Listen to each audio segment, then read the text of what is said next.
Welcome to You're Making It Worse. I'm Elliot Glazer. I'm Brent Sullivan. And I'm H. Alan Scott. We're here. We're queer. Meh.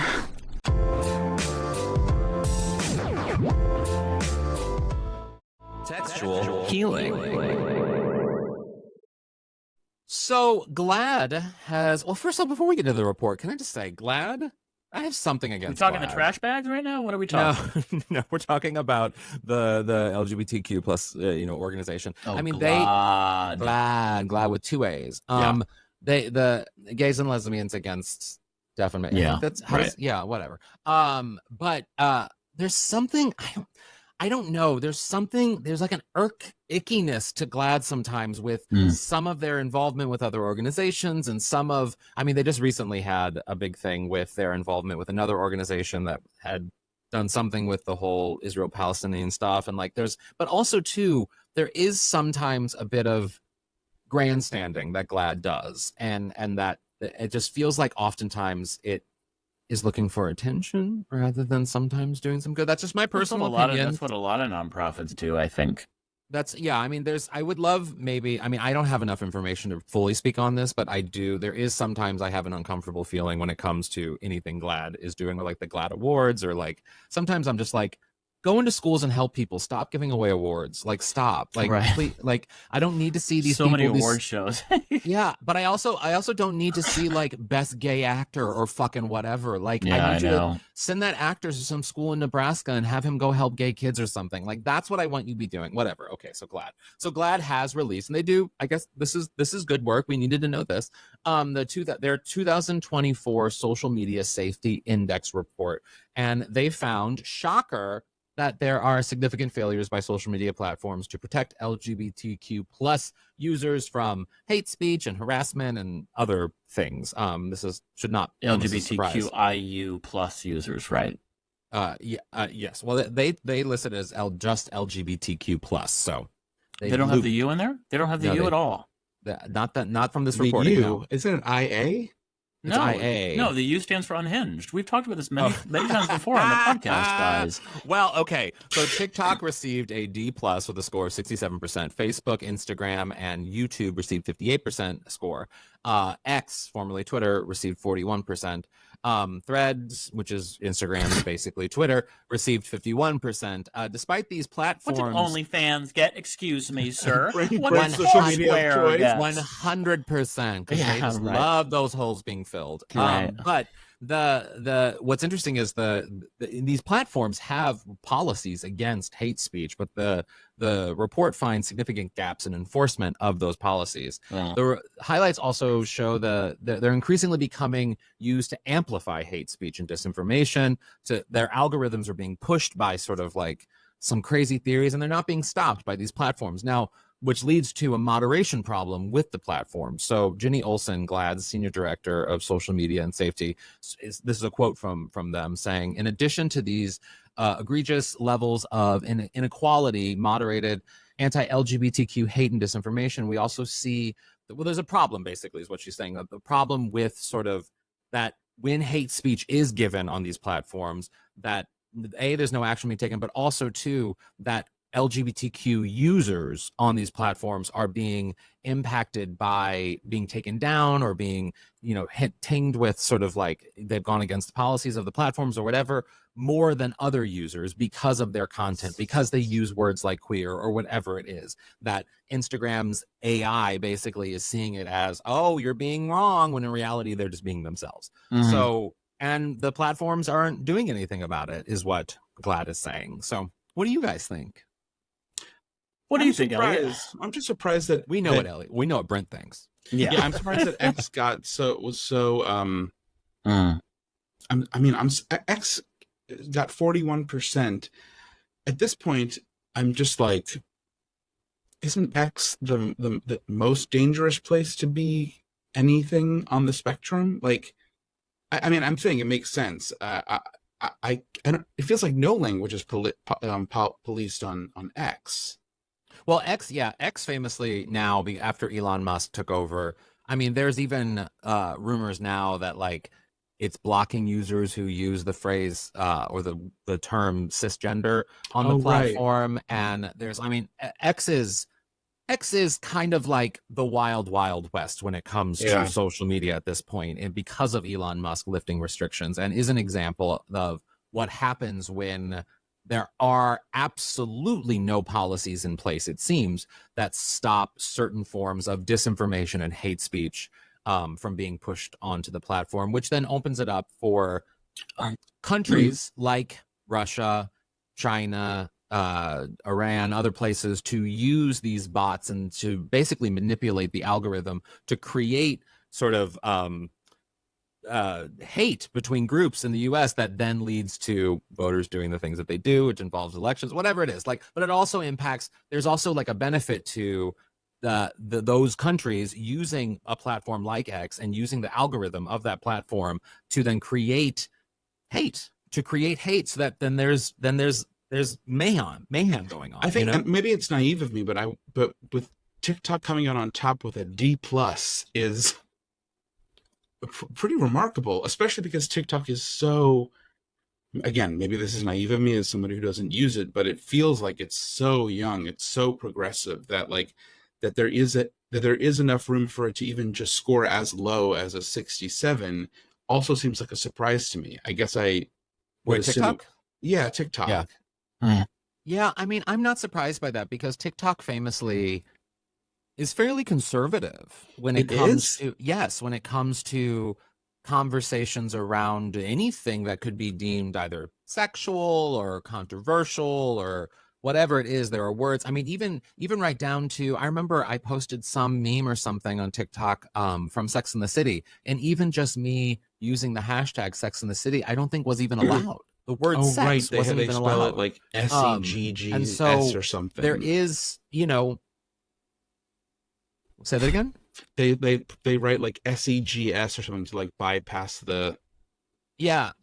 Well, and now we're seeing it too with people who are posting political content to have conversations around, the situation happening in Palestine and all these different things, but they're changing the wording phrasing so they don't get sort of using code.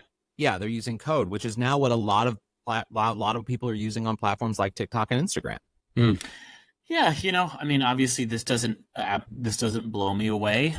Certainly the trajectory on social media within the last 8 to 10 years has just been so overwhelmingly nasty and negative and dehumanizing. And so, I mean, it's kind of, I guess, unfortunately to me, it's sort of just par for the course at this point. And I just wish, we lived in a time where there were more leaders that were willing to take better stands to create legislation that forces the social media companies to actually put, some teeth behind some of these measures, these protective measures that they have. But I think just my general sense of the last like 5 years is, I think American culture kind of tends to ebb and flow a little bit when it comes to social issues. Take 2 steps forward, 1 step back, two steps forward, 1 step back. And I just think anecdotally, my experience with social media the last 4 or 5 years has been that there's definitely been a rightward lurch. That seems to be sort of, I can't say it's the overwhelming predominant narrative, but it just seems to be really common. I don't think it necessarily represents how everyone feels, but I think that's how, I think that's what's playing out right now. I think that follows, many years in the infancy of social media and the Obama years where I think there was a leftward lurch. It was just kind of a foregone conclusion that people talking online were kind of left leaning, and that was the assumption. And so, I guess, or that it was being used to communicate, to cross barriers, to bring people together. Right. Right. Yeah, but I also think that's also kind of like, I mean, there is sort of a thing of the rose-colored glasses of that period and missing the very literal shit show that was happening on Trump's Twitter and some of Trump's followers even at that period. I mean, they were vocal, they were there, they were existing. We just weren't seeing them. The conspiracy theorists have existed, online. No, I'm not saying conspiracy theorists. I'm talking about actual voters who are out there who elected this person president. And and because of the algorithm, we didn't see those voices, we didn't hear those voices because of that period of time on that social media platform. And now, because of at that when Trump came to power, I'm specifically talking about Twitter here. When Trump came to power, there was this sort of liberal dance of freedom of speech versus, you know, policy against certain language, and that the struggle for them to have his message go within the algorithm and have other people who were supporting him have their messages infiltrate the algorithm, to the point now where we're looking at a platform like X, Twitter, where there are no policies against sort of how hate speech works on Twitter, essentially. And the algorithm is, if you look at one tweet of, let's say, a fight or something, you're going to get an endless stream of fights in your feed, no matter what you try to do about it. And that then asks the question, okay, was the algorithm and the people putting certain things in place good for us, so that we were blind to this madness that's going on this platform? Or is it good that we're seeing this madness so that we're taking a step back going, this is crazy, Right. there are crazies here? And I think that's a legitimate question. Like, is there a level of freedom of speech that maybe we shouldn't have this algorithm that puts in place and hides the hate that these platforms actually, that are existing on these platforms, that we were blinded to during the Obama years? Or is there a benefit to seeing it?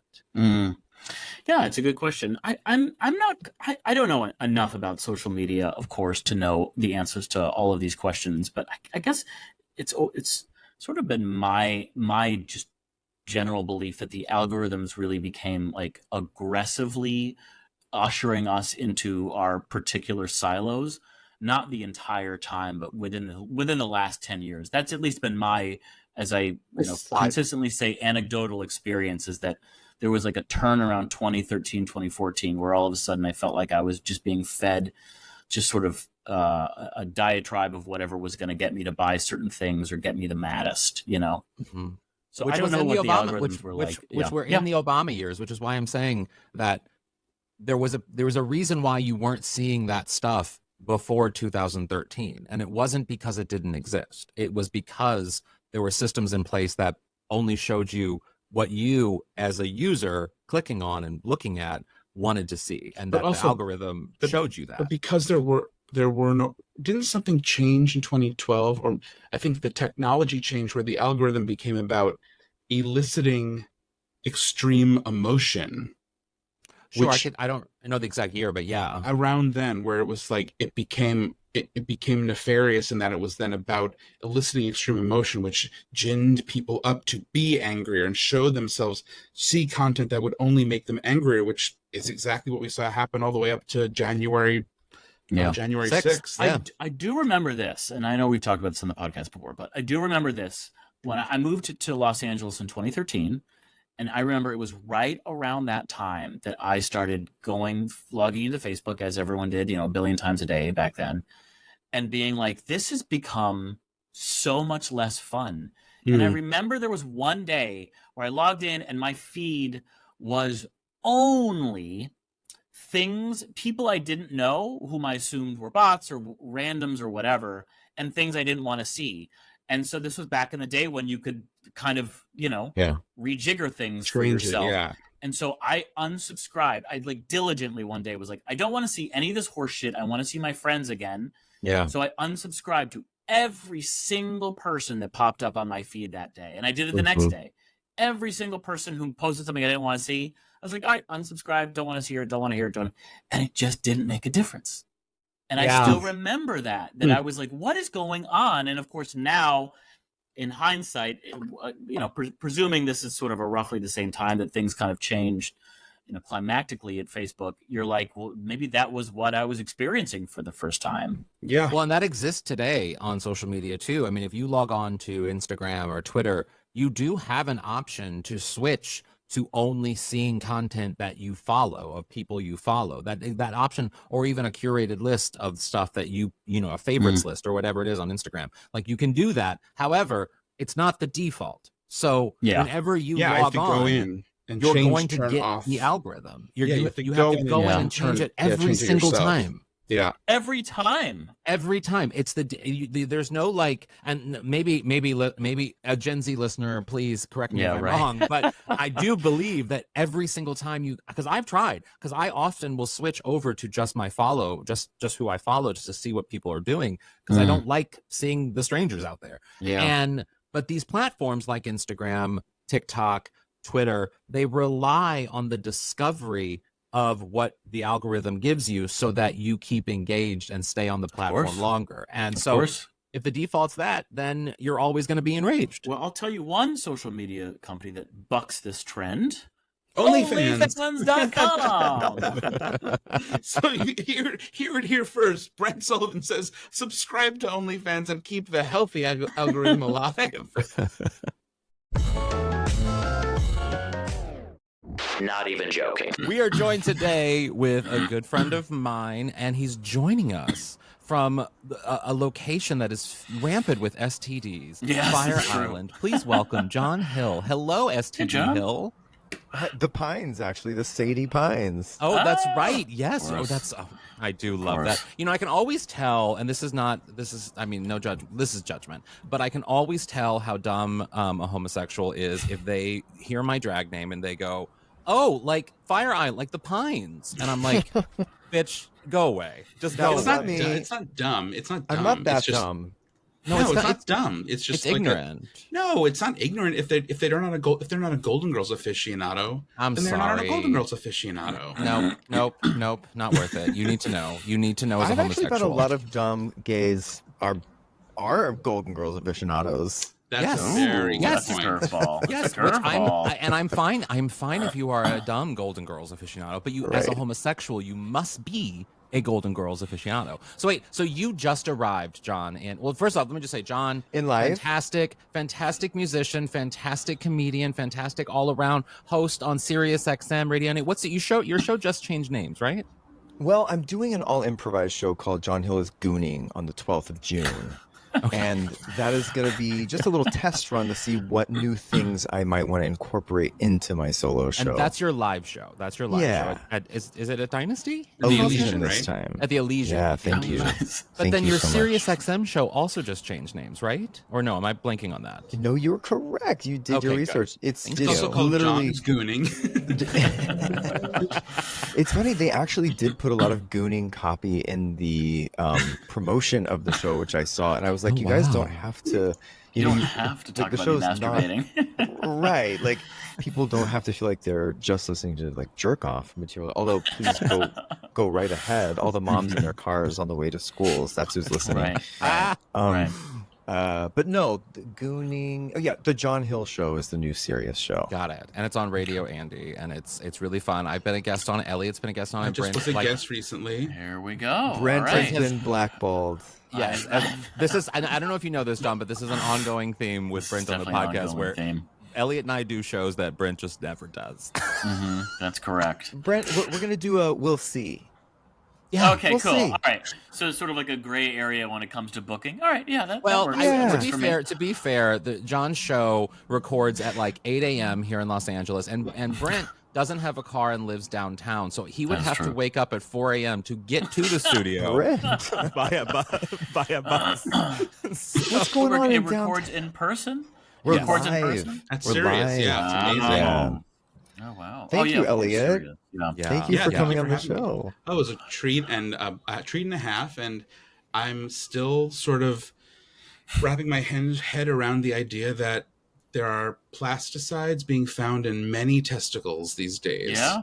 Is that what you talked about? Microparticles of plastics are being found absolutely everywhere, including Wait, how like is that fetuses. possible? Yeah. It's That was just my question. all over the Well, place. We got through the headline, but we didn't really talk about the science of it all. But basically, our parents were giving us too much plastic. It's just it's in our water, and so now it's in our Oh. DNA, and it's in our nuts. Oh, wow! Our testicles. I don't and think it's it's just our parents' fault. I think it's our generation too. I mean, Yeah. the amount of plastic that I've used in my life is sort of mind-numbing. Well, I like to Um, blame my parents though for Sure, that's anything, even fair. if Yes, of Yeah. course, of course. Well, John, I want to start with, I mean, because I did your live show a couple weeks ago now, I guess, or a month ago. I don't even know how long it was ago, but it was not that long ago, and it was so much fun. We did the stupidest bit where Elliot knows this. Well, Elliot won't ever let me be on one of his shows because he doesn't like that I think, even though I can't sing, I love to sing, and I feel like I am a natural born singer, even though I cannot sing. And so John kindly allowed me on his show to Won't allow debut you. as a singer. And what did we do, John?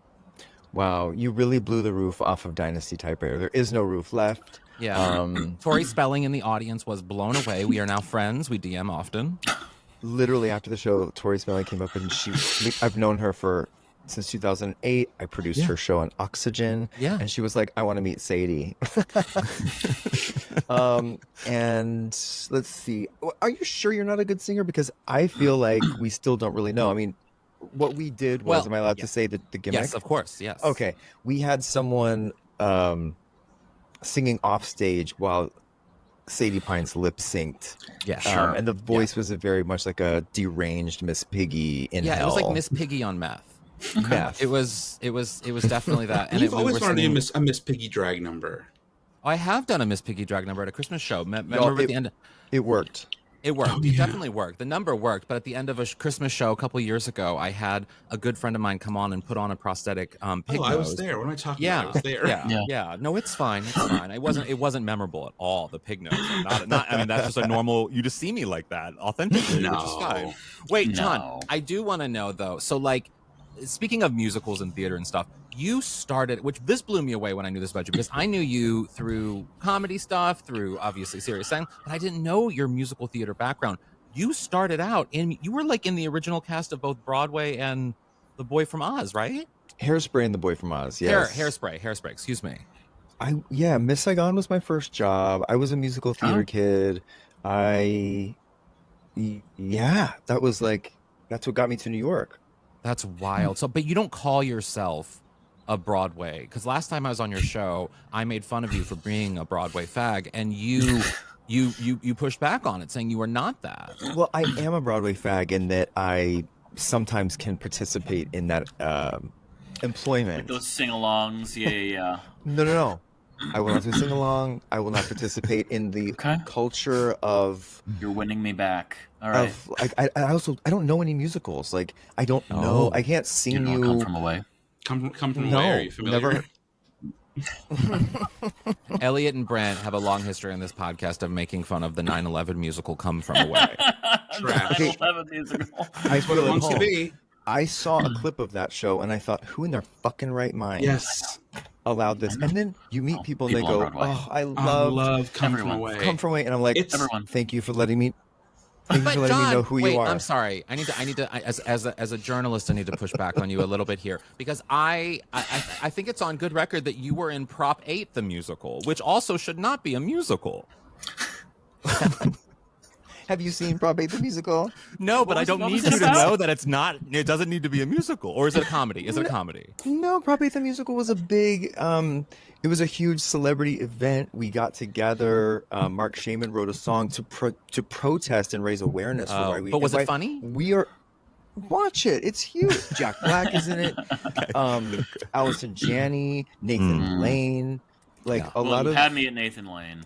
Actually, I don't know if Nathan Lane actually ended up doing it. Anyway, whatever. Okay. Either But a lot way. of famous, cool people were in it. Apparently, it was funny. But we succeeded in repealing Prop 8 or doing whatever Yeah. we did to Prop 8 to make it go away. Which is great. Through best- the music. Through You're the music. welcome, A all peek four of you. behind the curtain is we know Brent too well, but the moment somebody says something and he's like, you hear the keys rattle, and he's like, he's looking at An ongoing See bit. how much The it viewers aren't hearing this, made but an or- ongoing bit is going to be how Elliot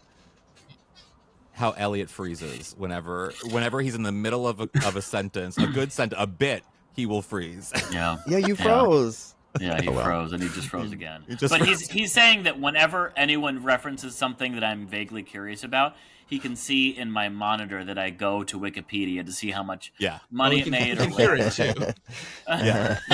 Oh, that's We right. hear- I got quite a complaint from Elliot recently saying, "Could you please type a little quieter No. when we're recording?" And quite frankly, he's an abusive friend, if I'm being honest. So wait, how is Fire Island? Oh God, it's really, really good. Last year I was here with a bunch of. They were Broadway queens, and it. So you just threw your No. own theory out the window. I know, but listen, they were the only people who asked me, and I said yes, and I love them as people. But being surrounded by that culture, morning, noon, night, drove me to want to throw myself into the sea. The water, Um, yeah, I would too. And so this year, they never even heard of a Broadway stage. They've never heard of a Les Mis or a Phantom, and like it is chef's kiss. We are having Great. a Wait, great what time. is it about? So Yeah. like, the three of us are we've all. I mean, I think no, we all collectively hate Fire Island in that. But I mean, I've been to Fire Island. I'm a P-Town few faggot, times. first of all. Yes, I am. I would call myself more P-Town than I am Fire Island for sure. So why are you in Fire Island then? Because every year I think you shouldn't isolate. You should try to integrate yourself. You should try to someone's inviting with you. And then, but this week is fun. I went to the underwear party, which I've never been to, because every year I come and I go, I'm not going to that shit. I'm not getting in my underwear. I'm not dancing around all those people. And this year I was like, I'm going to force myself to go. And I went, and I'm glad I did. And I never Yeah. have to go again. Did you meet any new friends at the underwear party? Did anyone wear like 1990s plaid boxers? Yes. Oh, good. Yes. Oh, that's fun. Oh, I brought like a couple of cute things to wear, and I didn't wear them. I wore like Target briefs. I'm sorry. I couldn't bring Target. myself to like I put a don't know. look together I on think my you underwear. could make that look hot, John. I feel like, I mean, A, you're hot, so you can do that. But B, Thanks. you have like you don't need to wear the what are people wearing now to exist? I don't know. Christian. Fucking know. I Andrew think it's Christian. The funniest thing in the world is Andrew Christian, and to exist. These To underwear. exist. Two Exist has been big for a while. and pump Yeah. and addicted. Oh yeah. What is Aussie addicted? Aussie bottom or something? Aussie Isn't there an Aussie bum. one? Yeah, there's an Aussie one too. I guess if I'm being fair, because I was about to lay into anyone who wastes so much money on underwear, but then to be fair, I would only buy like American Apparel underwear back in like 06 to 2013, and that those they weren't expensive, but they weren't cheap. You definitely can buy like 10 underwear for $1 on Amazon if you really want. You don't have to I get never it buy at expensive sweatshop. underwear. Yeah, Ever. yeah. I never. Socks and underwear are the things that I'm just like, fuck it. No, I would never John, do that. Let me ask you a question. What is the difference between P-Town and Fire Island in your mind? Like, yeah, discern that Toxic- for us. Toxicity level. I think in Fire Island there's one thing to do and there's one energy vibration. P-Town, you got everything. You have restaurants. You have Art galleries. a gallery or two. You have the Fudge Factory. I guess they have that here. You got it all. You have There is no ice cream in the Pines. No ice There's cream. nothing. There's nothing. There's nothing. There's an I don't think outdoor there's gym. That is the most Outdoor animated gym, Elliot's no been on ice this cream. podcast in weeks. Yeah. An Yeah, outdoor homie. gym, but no ice cream. Can you imagine? I mean, yes. I'm equally disappointed that a summer destination wouldn't have an ice cream parlor. Thank you. But I'm not shocked that in a particularly, gay chic aesthetic part of the country, there would not be any ice cream parlors. So yes and no. There's But ice- I'm on your side. I'm on your There's side. ice cream. You can get it at the pantry. At the pantry. Yeah. No thanks. I want it in a cone. I will say though about with you. Fire Island, one of the things that I do love about Fire Island in that historically it is a very important place in terms of sort of like queer New York history and the AIDS movement, all these different things. Like there's definitely a lot of history. Was with AIDS Fire a Island. movement? Well, no, it wasn't a movement, but you know what I'm saying. And there's a lot of history there. Yes. Also, like a fascinating history. This is wild of queer older men adopting younger men that they're in relationships with I don't want the internet to go crazy because of financial estate reasons. I want Because that. the marriage wasn't legal, so they would often, because of some New York law, you could adopt and then you could have hospital visitation rights. You could have, assets. It was Oh, protection. It was Thank you. protection. Yeah. This yeah. is people using their minds. I need Yeah. that. I need someone to adopt me. You're best friends with Andy Cohen. I think you're fine. He has no John. fucking kids now. That was I mean, that was the plan. true. You're not going to get a dime now. No, That's those true. kids. Fuck them. Oh, Wait, getting but everything. with Fire Island, there is, because you sent me video of this, and I know this show exists. Weirdness exists in Fire Island, in that there's weird drag, there's weird housewives doing weird things at live shows. I mean, even you have done weird live shows in Fire Island. Can you explain what the live comedy, I want to put in quotes, world is that exists and on Fire Island? that's another thing. The distinction. P-Town. I'm laughing my ass off all day, all night. I feel like it's like a little Edinburgh festival. Yes. At all times, there's someone doing something hilarious in the corner of the 7-Eleven. Yeah. Here, it's not funny at all. There is maybe lacking a little humor. I did see Dina Martina yeah. 2 nights ago, who's my favorite performer. I of all love Dina time. It's Martina. great. But even Dina was like, "This is a shithole. I am performing Yeah. in a shithole," and it. No offense to the Ice Palace, but the gall to call that place a palace. Yeah. Is something. But I do live shows, and I'll tell you this one story to illustrate kind of the vibe. My friend Mark McNamara does a show here with adult entertainers plus a either Broadway star or a Real Housewife. We've had Luann out here. We have Two, one and the same, I guess. Yeah. Now that's the We've world had- we live in. Luann, Countess Luann, Jill Zarin. We've had Jill. Monique Samuels 2 nights ago. Oh, wow. And we have big people. They come out. Melissa Gorga, Meredith Marks. VV. And so last year, it was kind of, Thursday night at 11 p.m. All the guys want to go pump it out on the Yes. sip and twirl dance floor. They don't really want to see a comedy show that's like half sex adult Yeah. entertainment. Anyway, my friend, it was a dry, dusty week. No big event happening. And Mark was like, "Can you fill in for me on this Thursday night?" I was like, "Shit." I got my friend Natalie Joy Johnson. He's like, "I'm just gonna hire y'all to She's great. She's my bestie." And I was She's like, "We're just great. gonna make something up." And so we went out there. He was like, "I'm sending you two porn stars. Just do a few games and make it a sex game show." We played a game called "What's in Me." Oh, God. The adult entertainment, Plastic's in you. the adult entertainer got on all fours, but in the pavilion where you perform, it's stairs. So his hands were on one level, his ass was in the air. And we would show the audience, hand it to the other adult entertainer, and he would insert it into the butt. And just by feel alone, the porn star had to say what he thought was in him.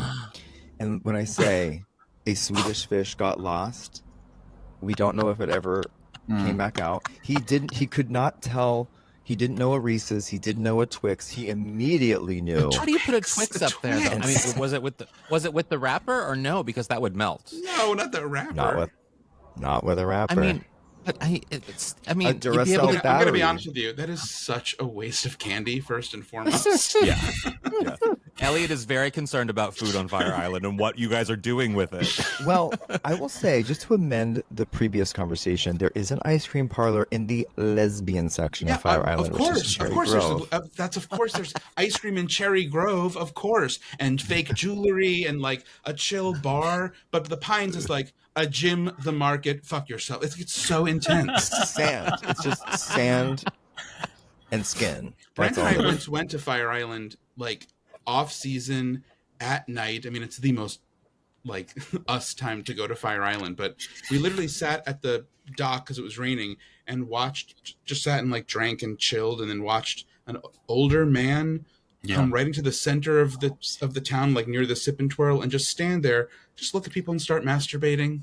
Yeah. Yeah. Just started masturbating. Yeah, Nobody I've even never noticed. seen anything quite like it before in my life. He was trying to get a little bit of attention by dancing, kind of fit in, camouflage his way into sort of the mass of dancing bodies, and then within a couple minutes, he just put his hands down his pants and was just masturbating. Just masturbated. That's what's so interesting about New York, or I guess East Coast versus West Coast, in that I feel like that story would be nothing in San Francisco. It would be Nothing. just sort of like Yeah. a typical Thursday night or Dory Alley or whatever it is. Like it would just be a normal occurrence. Whereas in Fire Island, there's still that East Coast sort of sense of clutching the pearls of Yeah. what is that? You Yeah. know, when in Yeah. reality, like you know, I saw I that. don't know if it's only pearl clutchers who object to people masturbating in public, but yeah, I But in hear a gay- the point. I hear the point. masturbating in public is like that's like you're implying that he's doing it at CVS. Yeah, That's weird. Line In at the bank. in Yeah, a I gay get it. I space get where it. people had just finished doing coke, going off and maybe touching themselves for a minute, probably not the most absurd thing you're going to see that night. Yeah. I saw hear ya. about 10 people that looked just like Tim Cook at Sip and Twirl. Oh, That There's a lot of- feels very on brand for There's a lot like of Tim Cooks a out here. fit 55-year-old gay man. And Yeah. like, they is fix my phone. Fix it. Yeah. wait, Yeah. John, I do want to ask you. So, like, you do. I mean, you're fantastic in what you do, and one of the things that just fascinates you. me about you is that you navigate this world of being. I mean, you are publicly known as being sort of like Andy Cohen's best friend, and that must get a lot of interactions from people or comments from people or whatever it is. And so, like, how does it, even though you're successful in what you do, how does it feel to have people sometimes focus on being this famous dude's best friend? Do you know what I mean? Well, the worst part of it is, well, thank you for saying that I'm so great. The bad part is that we are technically ex-boyfriends, and that's the annoying thing is Yeah. like there'll be a headline that's like, Andy Cohen's ex-boyfriend thinks so-and-so should be fired from Housewives. Meanwhile, I don't give a shit who is on whatever show. But his best friend is someone else, ex-boyfriend and co-host. I feel it doesn't bother me because I feel like if you get to know me, it's its own thing. It's fine. Yeah. Well, and you're also able to like have fun with it too. And because I mean, whenever I Yeah. do your show, I make fun of you for it. And Yeah, like, and if you it, listen like, to our show, I definitely am like there, especially at 7 in the morning when I'm in a bad mood. I'm definitely giving him. Yeah. I'm grinding his gears to a screeching halt. well, you also kind of keep him real too, because he is Yeah. this sort of. I mean, like he's also a Jew from St. Louis, like Yeah. myself. And I do appreciate his love. I mean, I love every time on a Housewives reunion he takes a question from Missouri. That warms my heart every single time. But you also kind of in your show keep him kind of on his toes in a way that like his other public BFF Anderson Cooper can't ever do because he's too busy giggling. So like you kind of We wanted we thought that ex-boyfriends is such a great dynamic. Ex-boyfriends who are friends still, like the original inspiration for me was like Jim J and Tammy Faye on TV, their talk show. I was like, talk show. I was like, this is a relationship that I knew I locked into. I was 11, and I was like, Yes. this. Is that what you're This talking I about Jim see. J. Bullock? Yes, Jim J. Bullock and Tammy Faye. Oh my Do you God. remember this talk They show? had a Do you talk remember this show. talk? Yeah, Wait. I'm remembering it now. It Oh, was wow, that was a show. It was life changing for me, and the Yes. artwork, the theme music was like Andy Warhol type paintings of them Yes. just laughing. Was that produced by World of Wonder? Like, how did that exist? Right. No, no, the talk show wasn't. The talk show was a I'm syndicated saying, talk how? show. Yeah. And I mean, I don't think World of Wonder was involved in that. They were No. involved in Tammy's documentary, of course, The Eyes But of it's Tammy so Faye. gay. How was that a syndicated talk show? That's just it. It's it was so sort crazy. of in this weird bubble. It was the 90s, right? Yes. Yes. And it was in this weird bubble of everybody having a talk show. And because talk Attitudes shows was on. It Yes. was in that era. and everyone Yeah. was going so extreme on the talk show. I mean, you're talking Jerry Springer and Ricky Lake and all these shows. Jenny that, like, Jones. Yes, that almost Tammy Faye and Jim J. Bullock were seen as normal and calm compared to some of the other shit that was going on in 90s talk shows. So They were a Regis and Kathy Lee, like a Yes. daytime version of that too. But they never came out and said it. And I didn't even know what they were, but I definitely understood that dynamic. And so Andy and I were like, there is something, a relationship you never see on a talk show. It would be really funny to have ex-boyfriends who can give each other shit without having to say, "Oh, but I love you." It's assumed that you know there's a lot of love there, but no one can give it to you like Yes. that. You're- yes. Is Jim J. Bullock alive? I think Yes. so. Yeah. Good. Yes, good. he is. I just looked him up. He's also from Casper, Wyoming. Curveball. Yeah. Didn't see that and, coming. and Elliot, you need to give Brent his props. We could not even tell he was Yeah, typing. look at Yeah, that. I didn't had no know. idea. we had no idea. Very discreet, Thank you for very your discreet honesty, with though, my in saying typing. that you had. Thank you for admitting it. Yeah. Well, the last thing I want to ask you, John, is you have a history. Another thing that surprised me about you, I didn't know this, was that you're producing all this like reality TV that I loved. I mean, when I posted some clip or I did something with Kathy Griffin, you were like, I produced that episode or whatever it was. Yeah. Like, that is, how did you go from Broadway to like reality TV? Like, how Well, did that work? Andy was my boyfriend, and he was not him. He wasn't Andy Cohen that we know as a famous person now. He was just a TV executive at a network called Trio. And I had written a movie. Love Trio. Trio was the best. And so I was still in Broadway shows. I was just finishing Way from Oz and something else. And I had a year off, like waiting for this other show to transfer or something. And I took the summer to write a movie. And I wrote a movie about a show choir, like a Glee Club type of thing. I flew to LA. He introduced me to World of Wonder. He was like, oh, Randy and Fenton, you should pitch this to them, see where they think you should pitch it, just a practice pitching movie, whatever. And so I went and they were like, we don't know about this being a movie, but we can help you produce it as a TV show. And we sold it to MTV, and I spent the next. So I just kind of started like that. The first thing I pitched, sold. And then when that failed in the most epic, like bussy prolapse explosion, suicidal hell of my life, World of Wonder said, well, we love you and we feel really bad that this just happened, and you wasted a year doing the show in West Virginia for $30,000 total. We're going to make you a producer. We'll give you a job to keep you employed on. By the way, love World of Wonder, would not be standing without them. So honestly, like so rare and so loving and So rare. A wonderful thing I was to hear. literally going to say the story you're describing is not what I've experienced. But it's also what after on Drag Race, the people have been working on Drag Race since like day one. So like they do. No, World it's of my Wonder home. is like that. I know everything I know about show business. I learned at World of Wonder, and so they very kindly were like, "We want to keep you employed. We love you." So they threw me onto Tori and Dean. And the greatest thing about it that they knew, at least for me, was I didn't need to. I'm a better learner as I'm doing it.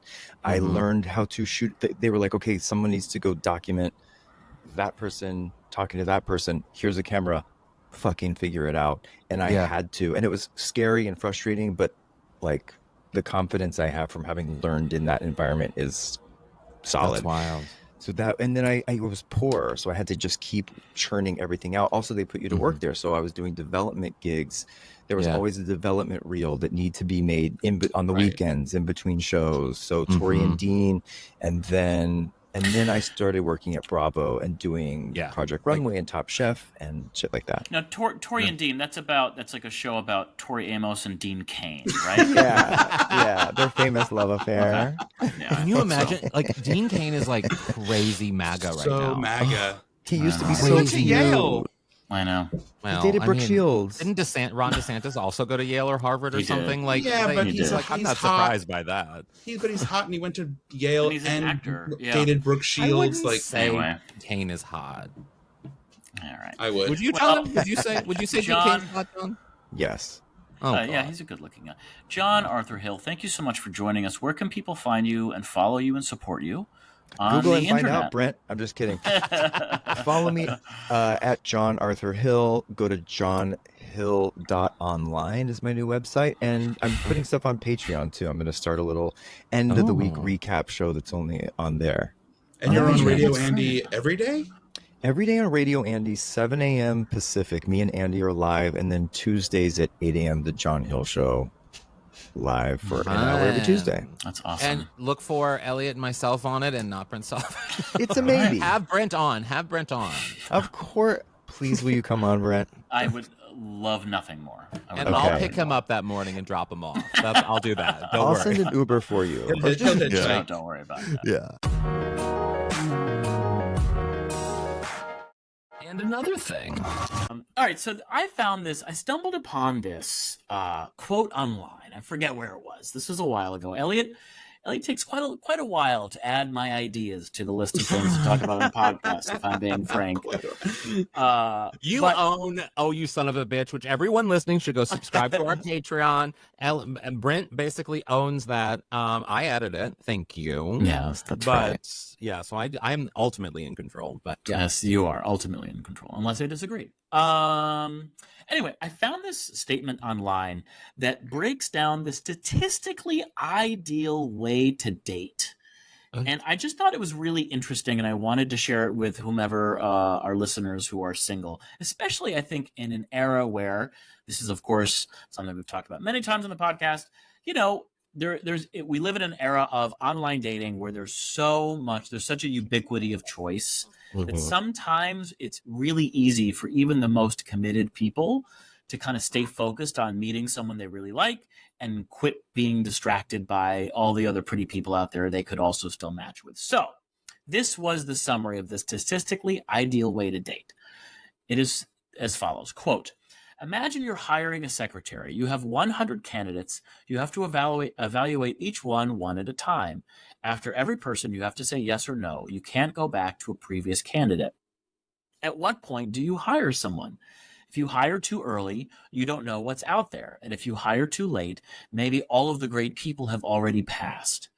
Logan, I'm forgetting who Logan is, but again, Logan shared that according to statistics, you should first interview 37% of people and figure out who the best person was out of that pool. That is now your benchmark person. The next time you find someone you like as much or more, you should hire them. And the same thing applies to dating. If you've already dated a lot of people, think about who your benchmark person is. The next time you find someone who you like as much or more, commit to them and don't keep worrying about who else is out there.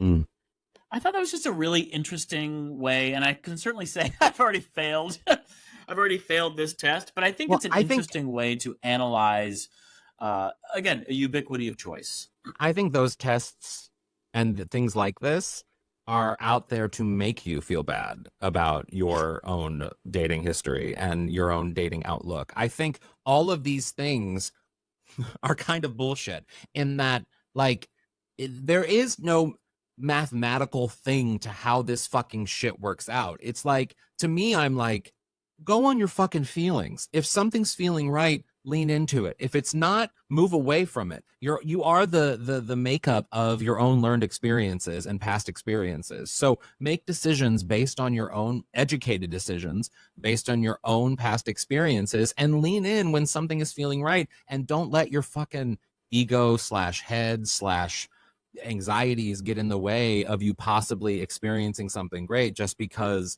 you know, some weird thing in your past is being like, don't feel this, when it's like, well, maybe you want to feel that. So, and maybe it's okay for the time being, but it's not like, not everything has to be a lifelong fucking sentence to some one person. Like, you can experience a lot of fucking feelings and they're all valid and good. So I feel like these tests are just bullshit in order to make people feel bad about what they're doing and how they're doing it. Oh, you son of a bitch. How dare you disagree with my statistical analysis? What do you think, Elliot?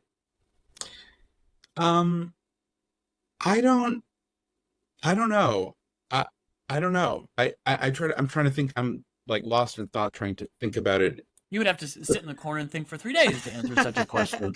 I'm trying to think about it like objectively, like from my own experience, or is that subjectively? Well, let me say this, and I certainly think Alan makes a great point. I think there's a micro and a macro approach to this. I think this is, for a guy like myself, a macro approach of saying, hey, I've met a lot of people in my life for dates, you know, not a lot of amazing people, but I've met a lot.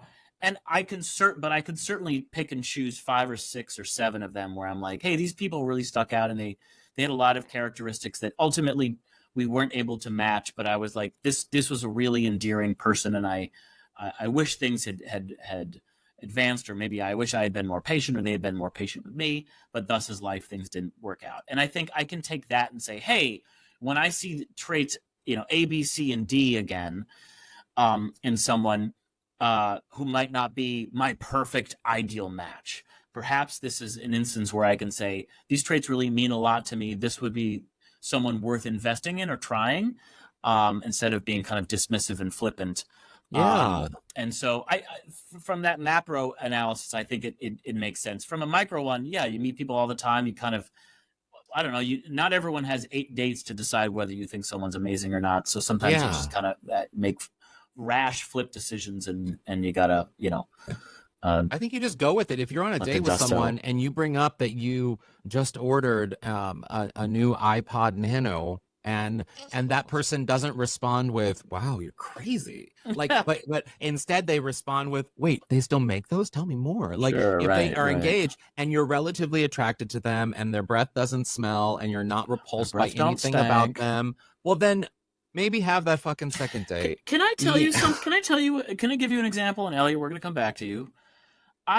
I matched with someone who was much younger than me recently. We were chatting on Grindr. I think he was like 25. So it wasn't, I always take those younger guys with a grain I of think salt. a younger guy would be perfect for you. Actually. Well, thank you very much. I think you need because younger. I'm vapid. No. And this was one where this kind of hurt my ego. We matched and we had a couple random things in common. I had just discovered a new breed of apple called Cosmic Crisp. Have you had them, by the way? in the store? No. Are they good? They're fucking incredible. Really? Ooh. Wait, what I makes would them say so great? They're a little candier sweeter than Honey Crisps and just as Mhm. crisp. So Ooh. I would say Honey Crisps are absolute 9.5 out of 10. Me too. Cosmic Crisp Delicious. is probably 10 out of 10. Perfect. Cosmic is more or less tart. A little more sweet, a little less tart. I like would more say. sweet. I need more Try sweet. it. You should try it. Anyway, I randomly mentioned this, and this guy was like, "Oh my god, I am obsessed with those apples." So we had That's that it. connection. We met up in person. I found out that he is attracted to fit guys between like the ages of 38 and 42. I was like, okay. And then I found out I'm not kidding. You guys are going to love this. He goes to sleep watching police interrogation videos. I do the same thing. Oh my god! He's I your do the same perfect thing. match. You're perfect Does together. he sleep on 5 pillows? Well, we were the perfect match, except he wanted nothing to do with me. Well, And that's it was- okay. It is okay, but it still fucking stung because you're like, I Yeah, just it stings. found someone who had like a bunch. I mean, the Cosmic Crisp is kind of silly, but you're like, he checked off a bunch of other things, a few other minor things that I won't go into, and you're like, Jesus, dude, like, I don't know, give me a shot. I mean, Yeah, if but I don't think you need. I mean, this is just my whatever. But like, I never even. I mean, we kind of had a text chain recently where we're talking about how like on Instagram, it just seems like I'm alone, or like people are always surprised to find out I have a boyfriend because I don't like publicly right. put it out there. And I think that's because like we don't have a lot in common, but we have what matters in common. Like there's Right. I don't think I like. I mean, I don't. Yeah, People probably wouldn't even put you together in a room if they didn't know you were together. exactly. And it's sort of like I kind of like that because like for me, the person you choose to have in your corner for your life doesn't necessarily have to be the person who is like your fucking best friend or you have the most in common with or any of this shit. It's just that person who's going to have your corner for the rest of your life. That's all that should matter. Yeah. You know what I mean? They stick around and, Yeah. you're able to the and you- factors of that, and you're of able to this have guy. a laugh and a conversation, all those things. So like the fact that even like you like these apps and these things and these whatever force us to tick boxes that say this That's is why so you funny two to should me. be shouldn't necessarily even be, you know? Sure. Also, he said, what app was it? An app that where he said, I'm into fit guys between 38 and 42. No. Yeah, that's so specific. No, he just said that in person. I think I asked him like Oh. what his type was. He's like, yeah, I like, older guys. I like fit older guys, usually like 38, 42. Oh wow! Yeah, like that. Fascinating. I was like, all right, well, I am whatever. But what are your thoughts on our little statistical analysis, Elliot? I honestly have to sit in a corner and think for 3 days.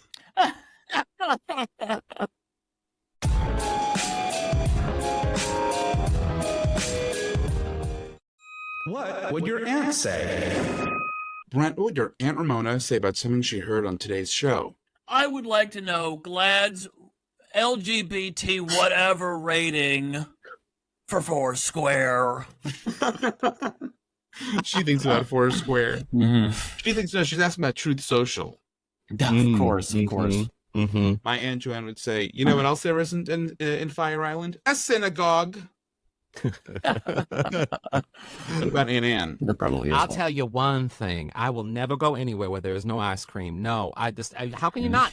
A It's little true. little chunky monkey never hurt anybody. That's true. Well, she wouldn't enjoy the Pines then. You She know could what? go to Cherry Grove, but not the Pines. I discovered a recipe on the New York Times. It was like one of these weird things on their Instagram where they said put vanilla ice cream, roast dates, put olive oil, roasted dates on your vanilla ice cream. And I have all weekend, and it's not amazing, but it's pretty good.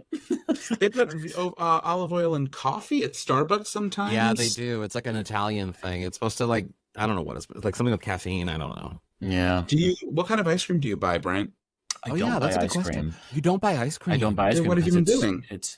I bought a pint just for this experiment, but I Oh. literally won't buy it because it's so high in calories, and Oh.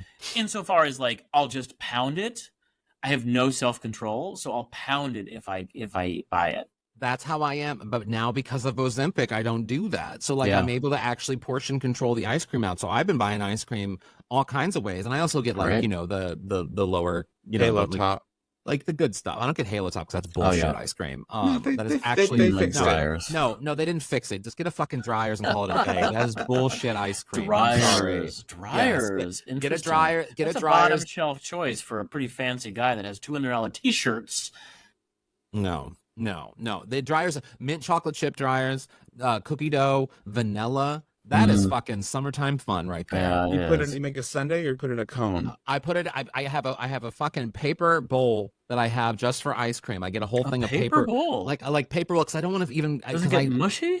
no, it doesn't at all. And I put it. It's like like a paper plate, so a paper bowl. And I put the ice cream and I put some dark chocolate syrup on top of it. And, ooh, Well, after Oh. we finish recording this tonight, I'll be making a little bit of Sunny D sorbet for myself. A bowl of Sunny D.